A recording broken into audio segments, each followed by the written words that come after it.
c'est bien difficile, mais c'est bien plus beau. Dali, daladi, adadi, que la peinture à l'eau. Pierre, Pierre, Bobby, je sais pas, c'est magnifique. Il y a de l'effort musical, attention, ben oui, c'est que oui, derrière, il y a des petites mains qui se cassent la nénette pour nous trouver des petites musiques adéquates. Alors, avec Myriam Sera, ce matin, nous allons vous emmener aux Pays-Bas. Pourquoi les Pays-Bas? Parce qu'il y a là-bas un mouvement artistique très très important, le mouvement de Stel. Je ne sais pas si je prononce bien, mais oui, c'est ça, de Stel. Thomas. Avec entre autres une figure de proue qu'on connaît, qui est Piet Mondrian. Piet Mondrian, Peter, Pierre en fait, en français, Pierre, voilà. C'est Pierre, oui, c'est mon Pierrot. Mondrian.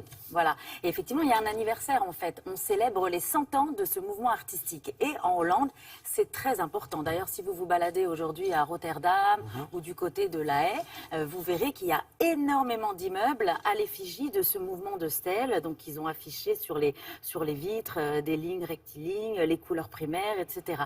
Alors, pourquoi est-ce que c'est important? Parce que cet anniversaire, en fait, si vous voulez, ce mouvement artistique, c'est la contribution artistique néerlandaise la plus importante sur l'art international, si vous voulez. Le mouvement de Stel... Plus que le Bauhaus. Enfin, en tout cas, c'est équivalent.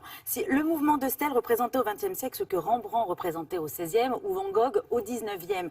L'invention de l'art moderne en France a commencé avec le cubisme. Eh bien, en Hollande, ça a commencé avec le mouvement artistique de Stel. Alors, ce mouvement était composé d'artistes, mais alors on ne parle pas que des artistes peintres. On parle d'architectes, on parle de designers. De sculpteurs aussi. De sculpteurs, effectivement. Et l'idée, en fait, c'est qu'ils souhaitaient, à travers leur art, nous proposer un nouveau monde. En fait, ils voulaient faire de notre quotidien une œuvre d'art, tout simplement.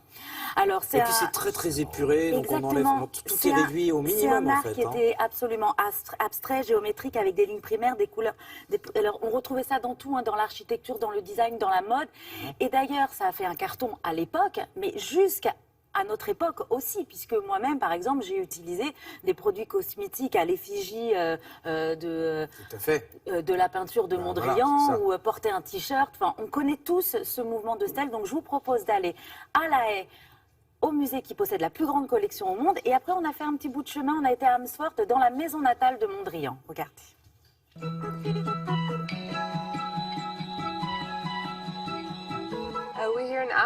Nous nous trouvons à Amersfoort, la ville qui a vu naître Piet Mondrian.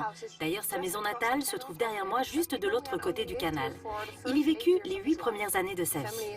Sa famille était catholique et menait une vie religieuse fervente et stricte. Piet Mondrian père était directeur d'école et menait sa famille à la baguette. Malgré tout, toute la famille avait une sensibilité artistique développée. Le père était professeur de dessin et l'oncle était peintre confirmé aux Pays-Bas. Nous avons reconverti cette maison en musée en nous posant les questions suivantes. Comment était-ce d'être un artiste à cette époque? Comment traverser les époques et faire évoluer son travail artistique? On a vraiment essayé de rentrer dans la tête de Mondrian pour comprendre au mieux son travail et ses expériences, telles que sa vie à New York, par exemple.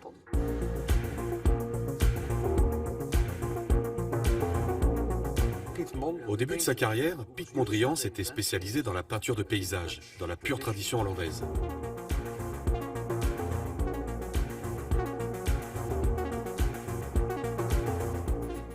L'année 1917 voit naître le mouvement d'avant-garde de Stel, avec à sa tête des artistes comme Mondrian ou Bart van der Leck. Chacun se nourrissait des idées de l'autre. Van der Leck a une formation de maître verrier. Et ses premiers tableaux témoignent d'une vision artistique originale en utilisant peu de couleurs, rouge, jaune, bleu. Lorsque ces deux artistes se rencontrèrent, Mondrian fut tout de suite intrigué et fasciné par le travail de Van der Leck, qui n'utilisait que les couleurs primaires pour ses œuvres. Il a fallu à Mondrian plusieurs années pour perfectionner et essayer de comprendre cette nouvelle manière d'appréhender la peinture. Afin de développer son art, il déménagea à Paris au moment où l'art abstrait était en pleine effervescence.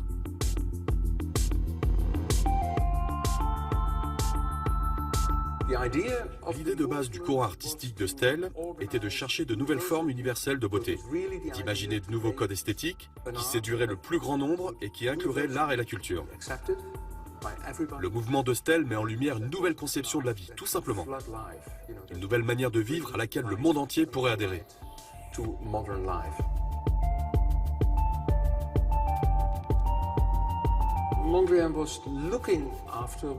Mondrian était vraiment à la recherche de ce monde moderne. À travers son art, il était résolument tourné vers le futur et non vers le passé.